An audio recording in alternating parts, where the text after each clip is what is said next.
Hadirin jemaah salat Jumat yang dimuliakan Allah, segala puji dan syukur senantiasa kita panjatkan kehadirat Allah Azza wa Jalla, Allah yang senantiasa memberikan kepada kita nikmat iman dan Islam, nikmat sehat lahir dan batin, juga nikmat selalu dalam bimbingan dan hidayah Allah Subhanahu wa Ta'ala. Semoga dengan selalu bersyukur Allah senantiasa menambahkan nikmatnya untuk kita semua. Amin, Allahumma amin. Kemudian daripada itu kita tentu akan selalu berikrar sampai akhir hayat kita bahwa tidak ada Tuhan kecuali Allah, dan tidak akan pernah ada Nabi setelah Nabi kita Muhammad Sallallahu Alaihi Wasallam. Salawat dan salam semoga tetap tercurah kepada junjungan kita Nabi Muhammad Sallallahu Alaihi Wasallam, pada keluarga, sahabat, dan juga pengikut-pengikutnya yang setia. Semoga dengan selalu berselawat dan menyampaikan salam, kita semua mendapat syafaat dan selamat dunia akhirat. Amin, Allahumma amin. Lalu khatib berwasiat kepada diri khatib khususnya dan kepada kita semua umumnya, agar kita berupaya semaksimal mungkin untuk terus meningkatkan kualitas iman dan takwa kita kepada Allah dengan cara melaksanakan perintah-perintahnya dan meninggalkan semua larangan-larangannya. Dengan demikian insya Allah kita akan selalu beruntung di dunia, lebih-lebih di akhirat kelak. Saudara hadirin jemaah salat Jumat yang dimuliakan Allah, pada mimbar Jumat kali ini kita sama-sama ingin mempelajari tentang rukun khutbah yang selalu dibaca oleh khatib setiap kali menyampaikan khutbahnya, dan kalau itu tidak dibaca maka tidak sahlah rukun atau khutbahnya. Seperti yang kita ketahui bahwa setiap khatib menyampaikan isi khutbah selalu diawali dengan kalimat tahmid atau alhamdulillah. Itu adalah rukun pertama. Artinya sebelum kita melakukan satu ibadah, satu gerakan, dari satu istirahat kita yang sesaat bangun dari tidur, kita diajarkan oleh Nabi kita pun untuk bertahmid dan mengucap alhamdulillahilladzi ahyana ba'da ma amatana wa ilaihin nusyur. Begitu pula kita saat ini baru selesai dari kegiatan sebelum sholat ini, lalu kita melanjutkan ibadah kita yang bernama sholat Jumat ini, kita pun hendaknya mengucapkan alhamdulillah, karena kita telah menyelesaikan satu kegiatan dan sekarang kita diperintah oleh Allah untuk melakukan kegiatan berikutnya. Maka dengan rasa syukur itulah tentu kita diajar oleh Allah Subhanahu wa Ta'ala untuk bagaimana pandai bersyukur atas segala nikmat yang telah Allah karuniakan kepada kita semua. Karena dengan jelas Allah ingatkan, la in syakartum la azidannakum wa la in kafartum inna azabi lasyadid. Bila kau bersyukur atas nikmat-nikmatku, maka akan kutambah. Tapi bila kau ingkar dan kufur, maka sesungguhnya azabku sangat amat pedih. Dari ayat ini tidak salah kalau kita sebagai hamba di jagat raya ini untuk pandai-pandai bersyukur atas segala nikmat yang Allah karuniakan kepada kita. Karena dengan bersyukur itulah kita diajarkan untuk rendah hati. Bersyukur itu menyadari dengan sesadar-sadarnya bahwa zat yang memang berhak untuk dipuji dan disanjung dengan kalimat tahmid hanyalah Allah Subhanahu wa Ta'ala. Tahmid yang berarti segala puji bagi Allah. Artinya yang memang berhak untuk dipuji hanya Allah. Maka saat melaksanakan ibadah sholat Jumat dan ibadah-ibadah lainnya, singkirkan sifat merasa ingin dipuji, apalagi merasa diri paling hebat dari yang lain sehingga berharap orang ini menyanjung dan memuji kita. Bila di saat melakukan ibadah kita masih ada rasa ingin disanjung dan dipuji oleh orang lain, ini berarti ucapan tahmid atau syukur kita belum membekas. belum memberi dampak bagi kita yang telah mengucapkan tahmid itu. Di hadapan istri kita tetap rendah hati meskipun kita tahu istri kita salah. Di hadapan tetangga kita pun harus tanggap rasa meskipun kita tahu banyak pelanggaran dan kesalahan yang dilakukan oleh tetangga kita. Sifat rendah hati ini membimbing kita untuk menjadi manusia mulia di mata manusia itu sendiri, lebih-lebih di mata Allah Subhanahu wa taala.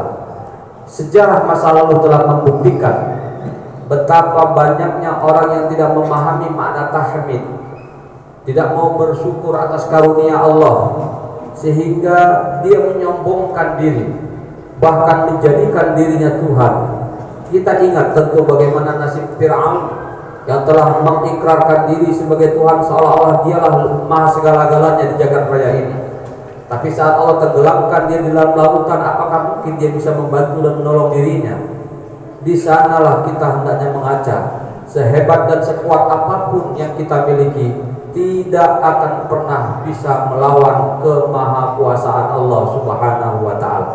Itu mengapa sebabnya kita diajarkan untuk selalu bertahmid, bersyukur atas segala nikmat agar tumbuh semangat rendah hati, jauh dari kesombongan, jauh dari keangkuhan. Kita juga tentu masih ingat bagaimana Raja Namrud yang merasa kuat, gagah, tapi pada akhirnya matinya mengenaskan hanya dengan seekor binatang yang sangat kecil, yaitu nyamuk. Allah hinakan Namrud hanya dengan melawan seekor nyamuk yang kecil begitu saja dia tidak bisa. Apa yang harus kita sombongkan di hadapan Allah Subhanahu wa taala? Itulah mengapa sebabnya khatib mengawali khutbahnya dengan ucapan tahmid, agar kita selalu bersyukur dan menjauhkan diri dari kesombongan dan keangkuhan. Jangan merasa diri paling hebat, jangan merasa diri paling maha segala-gala, karena kalau sudah ada rasa itu di dalam diri ini, disitulah awal kehancuran hidup kita. Wala tusair khaddaka linnas wala tamshi fil ardi marha. Demikian Allah mengingatkan kita bahwa Allah ingatkan kepada kita jangan berjalan di muka bumi ini dengan angkuh, apalagi dengan membusukkan dada seolah-olah dialah yang paling hebat dari yang lain. Kalau saja sifat ini masih ada saat kita melakukan ibadah sholat Jumat hari ini, hendaklah kita singkirkan rasa itu, karena dengan begitu barulah benar pemahaman makna alhamdulillah yang sesungguhnya. Saudara hadirin jemaah sholat Jumat yang dimuliakan Allah Subhanahu wa taala. Yang kedua, setelah kita bertahmid, khatib harus mengucapkan syahadat, asyhadu alla ilaha illallah wa asyhadu anna Muhammadan abduhu wa rasuluh. Ini artinya apa? Allah menginginkan bagaimana kita tetap menjaga kesetiaan kita kepada Allah Subhanahu wa taala. Tidak ada zat yang maha segala-galanya di jagat raya ini kecuali Allah.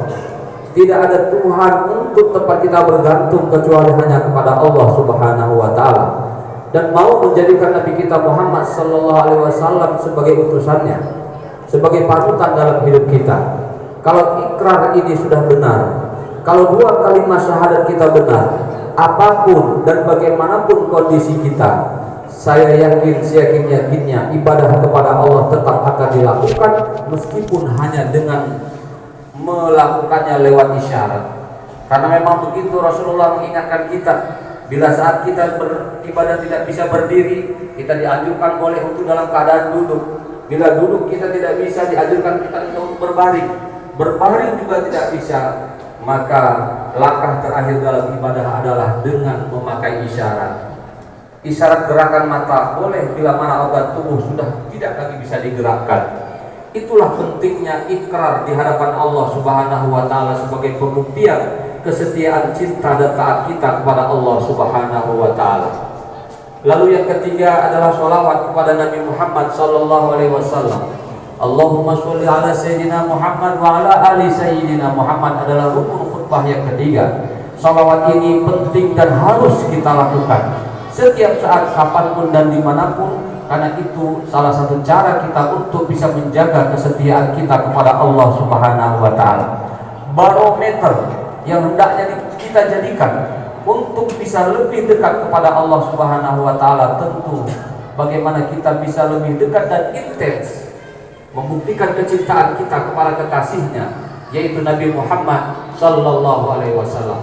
Bagaimana cara kita untuk mencintai Nabi Muhammad sallallahu alaihi wasallam? Tentu Rasul mengingatkan bahwa man ahya sunnati faqad ahabbani wa man ahabbani kana ma'i fil jannah.